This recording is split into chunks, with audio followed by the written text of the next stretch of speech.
Mana? Tegur 2-3 kali. Kalau dia tidak bertobat, tinggalkan. Itu cara yang paling tepat. Karena pengajaran-pengajaran sesat itu, tanpa kita apa-apain gitu ya, mereka akan lisut pada waktunya. Sama seperti pohon, tanaman ya, yang sudah dipetik nanti akan lisut sendiri. Gitu. Jadi, nasihatilah 2-3 kali. Kalau dia tidak mau mendengarkan, maka tinggalkan. Ya, itu ada di Alkitab juga dikatakan demikian. Gitu. Jadi kalau saya itu udah ketemu sama, tahu kan yang bidat-bidat itu kan, ya udah saya nasihati 2-3 kali, udah saya tinggalkan. Dan saya nggak akan peduli. Saya nggak akan mau ngurusin yang kayak gitu lebih lama lagi.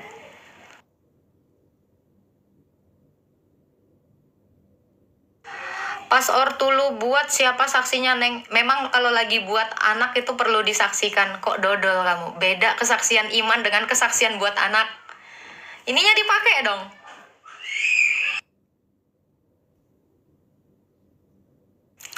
Si Sugi ini berapa kali minta saya naikkan, begitu naik sampai atas diem kicep. Banyak kali cerita kau Sugi Kristologi.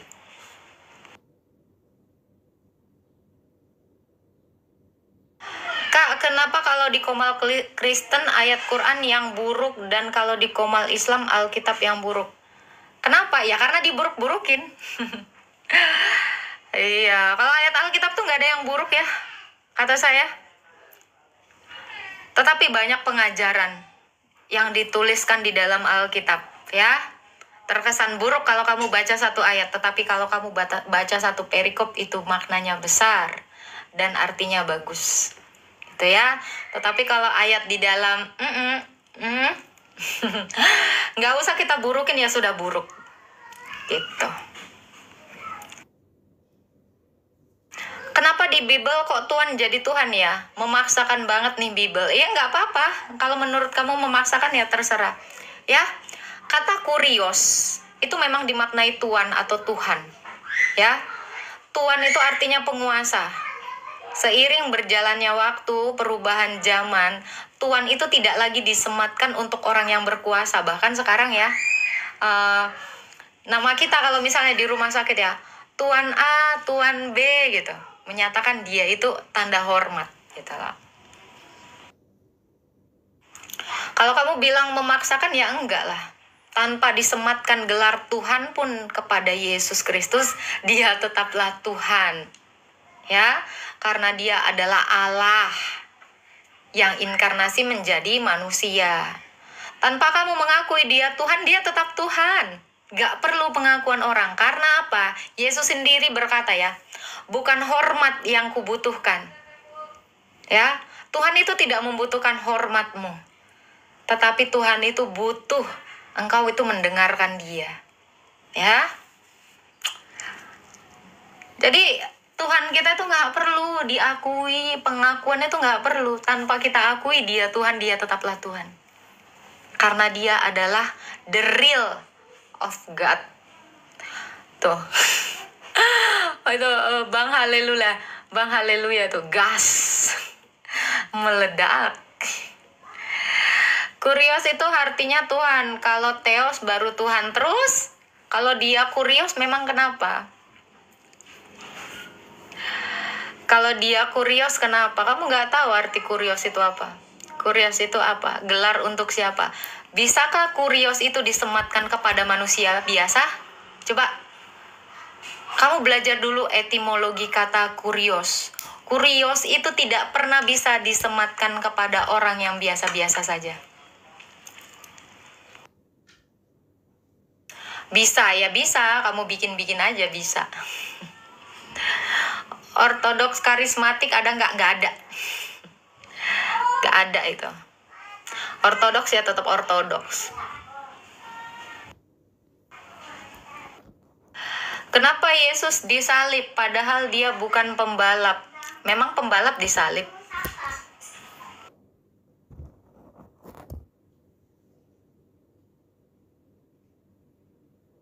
Apa nih? Kan kamu juga ngaku-ngaku Yesus Tuhan. Saya bukan ngaku-ngaku Yesus Tuhan. Saya sedang mengatakan bahwa Yesus itu memang benar-benar Tuhan. Ya, karena dia benar-benar berkuasa. Yesus itu berkuasa di bumi dan di surga. Ya. Apa buktinya dia berkuasa di bumi dan di surga? Buktinya dia tidak takluk pada kematian. Karena apa? Karena maut itu sudah ditaklukkan oleh Tuhan. Ya ketawa aja lah sebelum kalian menemui neraka kalian ya. Kalian yang ditetapkan untuk mendatangi neraka ya, kalian ketawa ya. Tapi saya beritahukan kepada Anda bahwa di bawah kolong langit ini tidak diberikan kepada siapapun keselamatan itu selain atas nama Yesus Kristus. Itu kalian yang harus tahu, ya. Jadi tidak ada keselamatan di bawah kolong langit ini yang diberikan pada satu nama selain nama Yesus Kristus. Karena arti dari kata Yesus Kristus itu adalah Allah yang menyelamatkan. Bisa nggak disematkan nama Allah yang menyelamatkan itu kepada manusia yang penuh dengan dosa? Tidak akan mungkin bisa.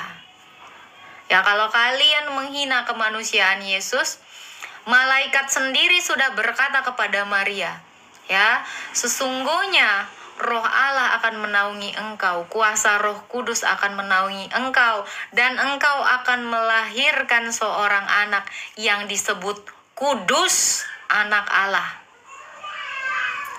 Jadi kalau kalian bilang, Adam itu lebih hebat, dia tanpa bapak, tanpa ibu, kenapa nggak dijadikan Tuhan? Yesus itu dijadikan Tuhan bukan karena kemanusiaannya.